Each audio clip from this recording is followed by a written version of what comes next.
Got some little growth, more with weeds, but a lot of plants survive. I tell you what though, the pepper is gonna be fine. The tomato plant gonna come in all right.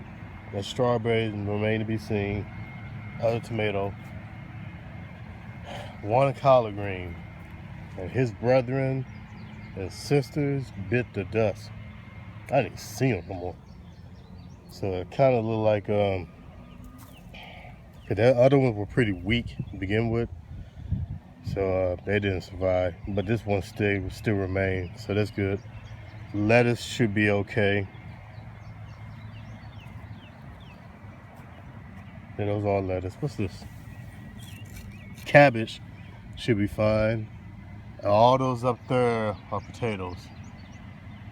So sweet potatoes. So my guessing is sweet potatoes,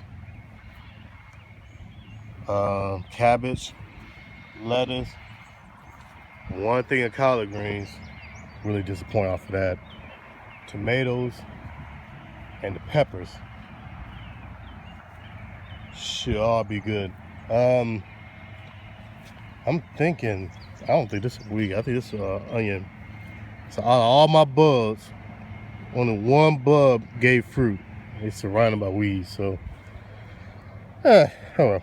I mean, you win some, you lose some. Look at this. Look at my little Sonic thing. This thing just blew over. Yeah. And this blew off. All right.